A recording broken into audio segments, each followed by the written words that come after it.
It's great to see you again. We're in the sanctuary. We're talking about this sacred place and how it was built and how it was built to help form us as Christians, and how we come in here. We're in a crucible, if you will, held by a building given to us by our ancestors through thoughtful construction to worship God, and to also understand a little bit about how we're made in the image and likeness of God. And one of the key components, as you know, as Episcopalians and people who celebrate the liturgy and the Eucharist, core to this event that happens in this space is the sacred meal, Holy Communion, the Holy Eucharist.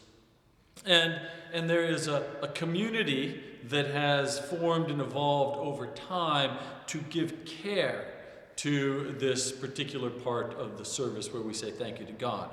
Now, a couple of weeks ago, I talked about the windows and how the windows in this place in part represent the service that happens here. There is the usher window, and there is the choir window, and there is the Mary Martha window, which is the altar guild window. And the beautiful thing about that window, you may recall, is that Martha is the doer actively in the world, and Mary is the contemplative, sort of giving her heart to God in prayer. The most wonderful thing about the ministry of Altar Guild is it is both those things combined, right? A prayerful action behind the scenes, humble service, caring for sacred vessels passed down to us over time, and then doing things, setting the table, getting this place prepared for the worship that you and I participate in on Sundays. Now, today we have with us, to begin the conversation about what the Altar Guild does and how they do the things they do, is Bobby Spaeth and Sally Clark. Bobby is an emeritus Altar Guild head. Sally is our current head of Altar Guild. They're sisters, and they've been in this church, for a long time, but we'll let them tell you about that in a moment. Bobby is on the one that just waved, her sister Sally, and I'm going to start off by asking them just a little bit about their life in the church, how they got here, how long they've been here, and maybe a story or two that they might recall from this place. Bobby, you want to start us off? Well, we've been in and out, both of us, of this parish, depending on times in our lives and where we've been living. But it's been the best part about Epiphany is that new people join us and come in and out, and we've had a wonderful life coming back in and meeting new people and having new people join us in this work, which I call the shyest part of church, because most of what we do by ourselves, caring for these objects that have such important significance to our worship. But mostly it's a very shy occupation. I could never do what you do, Rector. So we do what we can. So when did you find yourself implanted in this place? I don't remember. I was here when the church was built, this church. But my sister and I can both remember helping our mother here. And then those days, our candles were candles, not torches. So we were put to work scraping the wax off. That was what was safe for us to do in those days, because most of the work here, these wonderful linens and silks, were made by hand, including the kneelers in front here, which we'll look at, that were made by women in the church who wanted to do their bit. But in those days, women were not in the clergy. Women were not allowed to be ushers. Women were not on the vestry. So this was what they could do to enhance worship. Sally? Well, our parents were married, not in the church because this church hadn't been built yet, and the chapel wasn't quite big enough. But Elmer Christie was the minister, and they were married here, and we grew up going to Sunday school here, both of us. So, and we remember going to church every Sunday in the chapel when there was four Sundays in a row of morning prayer and communion once a month, and then we remember this church being built when we were in grade school. So. Were you baptized at Epiphany? Yes. Both of you were baptized. And our grandmother sewed a lot of These handmaids. handmaids. So you're third generation Epiphany. Yes. Yes. So what do we have here? Show us this, or how it's set up, or what's here, or what happens. Well, this linen is made to represent actually a sacramental message. In the middle there is a cross, and a large one, and then on each corner there is a smaller one, and each cross is slightly different in the different sets we have. And they represent the wounds that Christ suffered on the cross. And we have certain altar cloths that we some people call them fair linens, we call them altar cloths.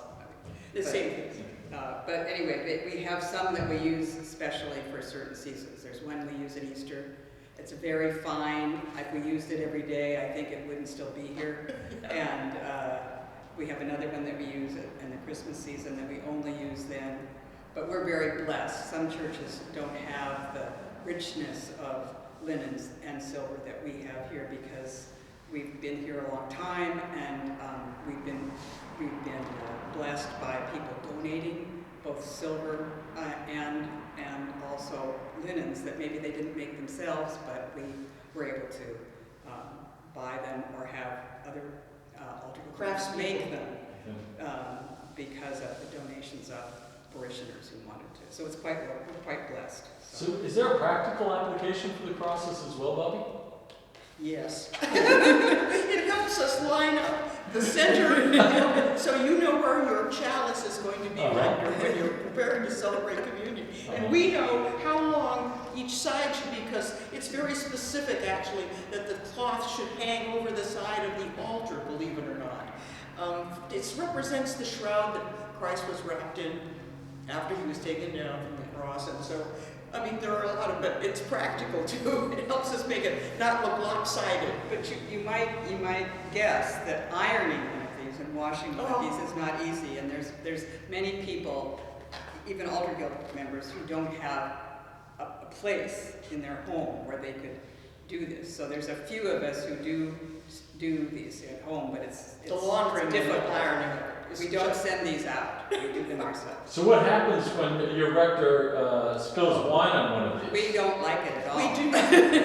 and we have a secret to show you in the sacristy of what we do when you spill. Well, theoretically, it's hard. I don't know if I've ever spilled one. I thought you always blamed it on the acolytes.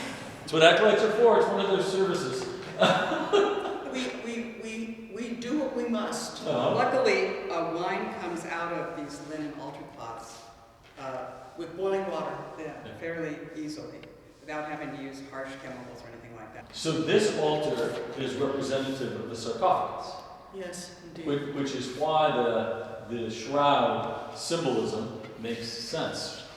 But what else? There's something else that's super special in here. Well, there are many super special things, and I know you've Point them talked out. about the raredos. And the carvings, of course, are done by a really noted Seattle area craftsman named Sund, and he really gave us a terrific craft thing, which, much as we would have liked, nobody in the congregation could possibly have done. So he did all the openings and everything? Yes, all of this work, and the work by the pulpit on the view. So when you see when the congregation sees the pulpit, and it's all the beautiful symbols that represent various themes in our religion. Did he do the burning bush? No, the burning bush. Tell us about the burning bush over here, Bobby.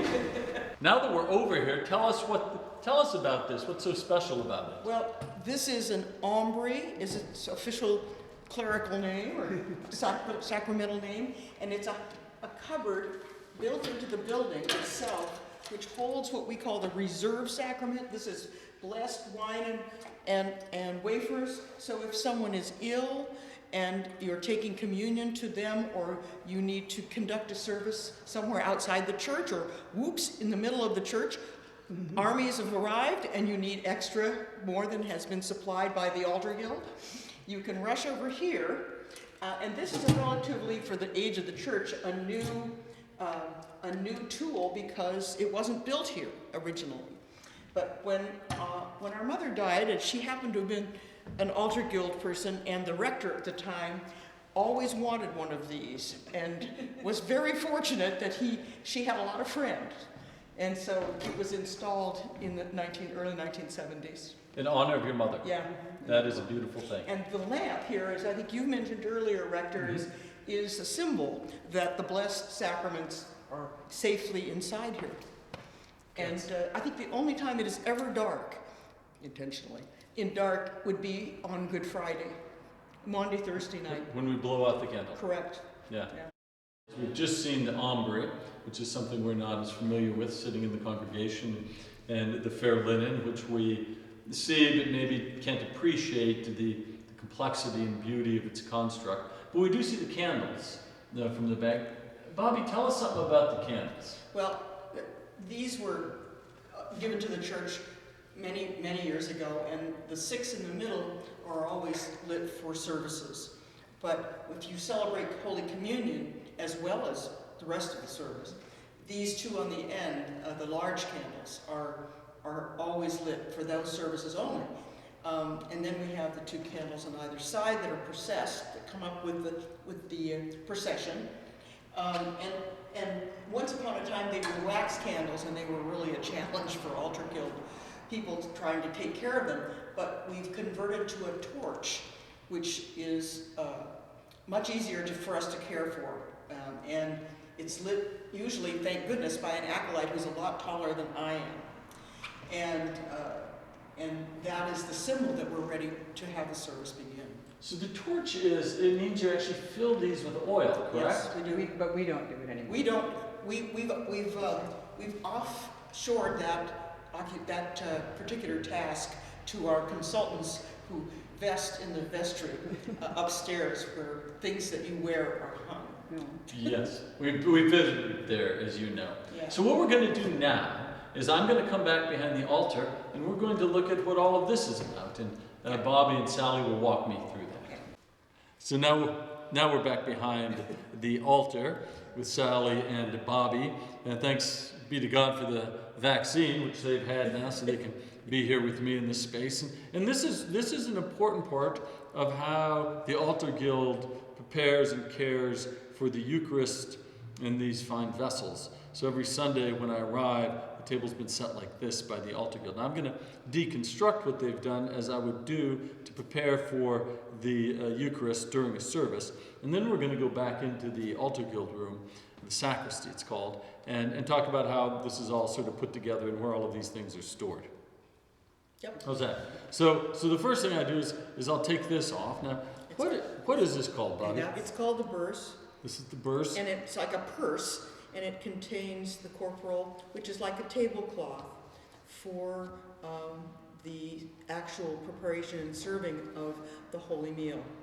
So I take the burse and I set it aside. This is what I would do on Sunday. And you might also point out that the burse and the Veil. other green Veil. is called a veil, and that they match the chasuble that you're wearing. Yeah. And the frontal on the altar. Yeah. It all goes together very well coordinated, and a lot of labor to get all of these things together. This is beautiful. So we lay the burse down. I'll take the veil. This is what I would do on Sunday. I would take it off and I pull it up, out, over, and fold it down just like this. You can see it here. And then I would turn it over like this. And then this is what I do. I set it here. And then this is covering the top. And that's a pall, and that's covering it as we would have a pall over a casket. And it matches, you can see that it matches This altar cloth. the altar cloth, the embroidery on The it. same embroidery is the same. So this is the pall. And then what I would do is I'd lay this here, I'd set this aside over here to give myself some space. And then I unfold this. And what I do is just grab the corners and lay it out like a tablecloth. Now, when I do this, I find, and I've been doing this for a lot of Sundays now, the cross is always right down at this end, right next to me. And that's, let's see, Called a corporal. the corporal, thank you, Bobby. The corporal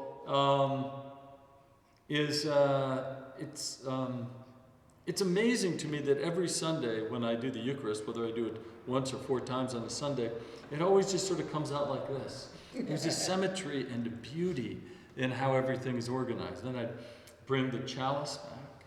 What are all these things here?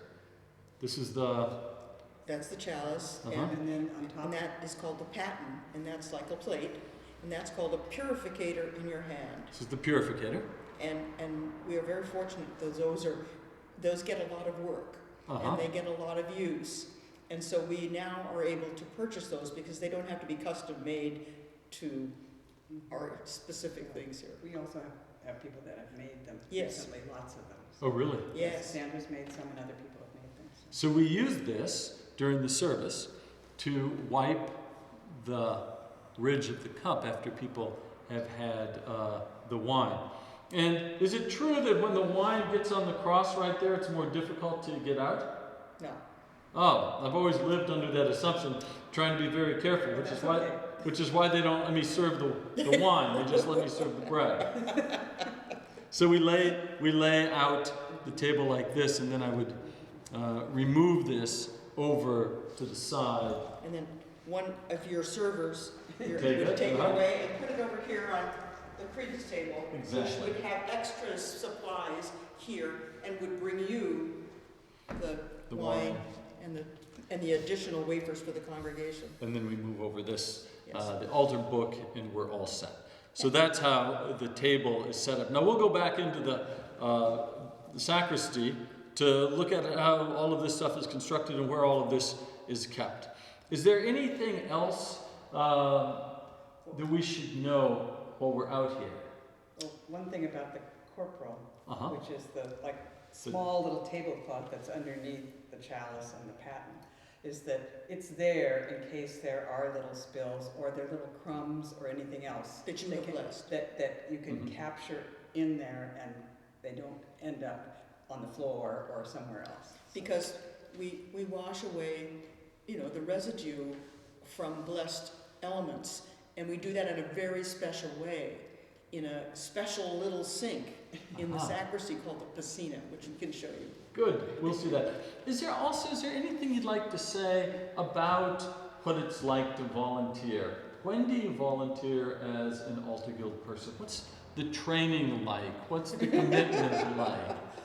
Well, it's evolved over the years. As Bobby pointed out, in the old days it was only women. We do have some men that have stepped up and joined us as well because they're serving at the altar. They know all of the procedures, and so we have members, and other churches I've talked to, other altar guilds that also have male members. Mm-hmm. There are people that say, well, I really, because we also do flowers. And there's some people who say, well, that's too much. I'm not very good at that. I don't feel comfortable doing that. I guess I can't be on the altar guild. And we say, no, you can, there's lots of other things you can do. Everyone doesn't do every task that we do. There's some people who say, I'm not good at ironing, and I'm not good at getting wine out of, and so we say, fine, we have other people.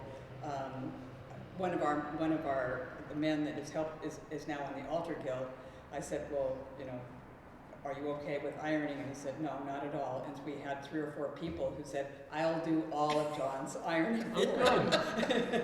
So people don't have to, because most people don't iron at all anymore. Yeah. They put the things in the dryer and at home and that's it. So how long does it take if you're on duty for a service on a Sunday? What does it look like? When do you start preparing? How much time do you come on Saturdays? What's the pattern like? We have those tasks divided up so that It's a relay team. Well, we also have the setup so that somebody comes on Saturday and puts all the things that are ready, like what you just showed. That's called a vested chalice when it's all ready with the veil and the burse on top of it. That's all set in a closet in the sacristy, which we'll show you later, so that when another person comes on Sunday morning, and all they have to do is take that out and put it on the altar. And put the wine in. And then, we're not doing so many services right now because we're in the COVID time, but when you have one service right after another, then another person comes for the next service and helps the person from the service before to clean up after, because we reuse the silver, and we have to get clean purificators and all this stuff, and it all has to happen within the half an hour or so that we have in between, but that's all right. So when And- you're drinking coffee, we're in the laundry room. Well, some people are much more comfortable being quietly in the sacristy doing this than drinking coffee and chatting. So, I mean, or they can do that another time. But anyway, and then when someone's new to the altar guild, we always pair them up with somebody.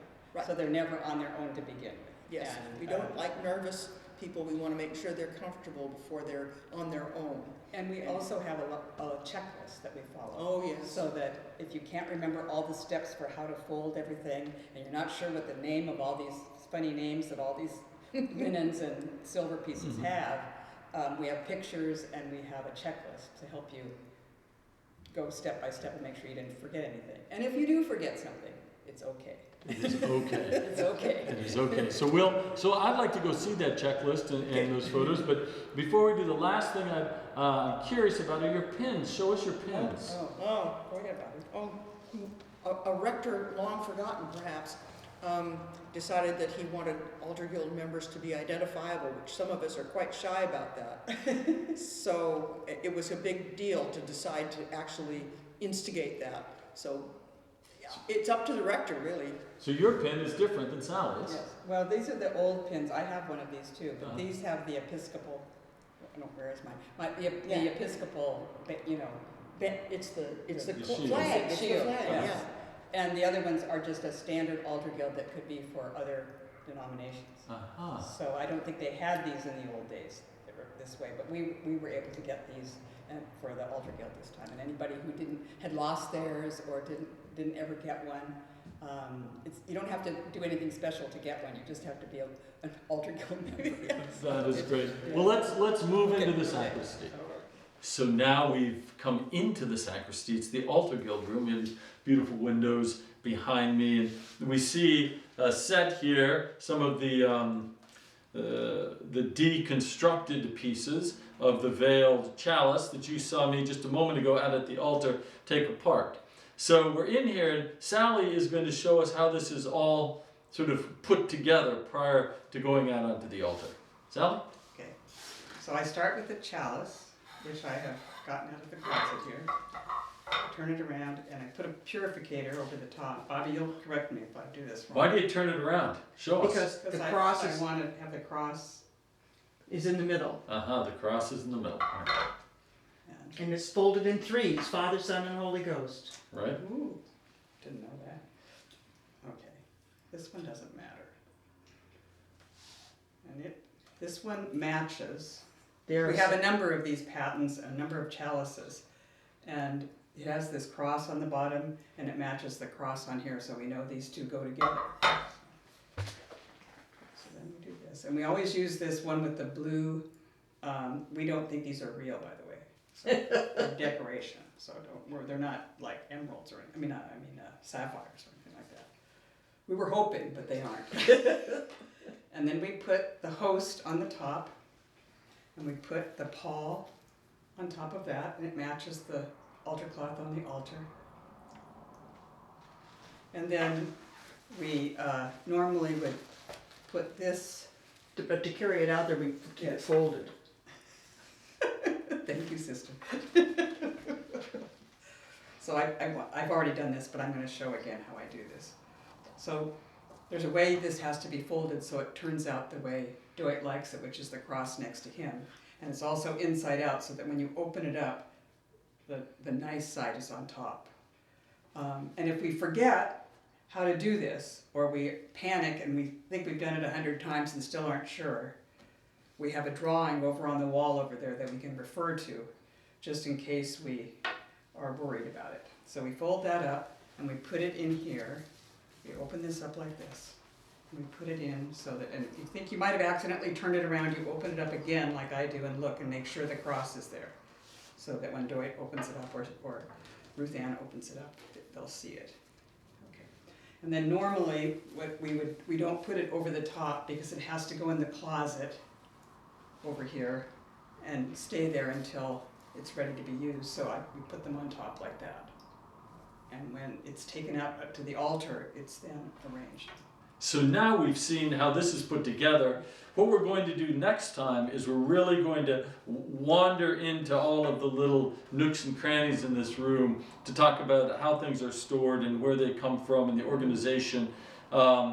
If you've ever flown on an airplane, I think maybe some of you have. You've been on an airplane before, Sally. I know Bobby has. This place runs like a cockpit, right? There are pictures and checklists, and you're in good, safe hands when you come into a sacristy at Epiphany Parish. We'll talk about that next time.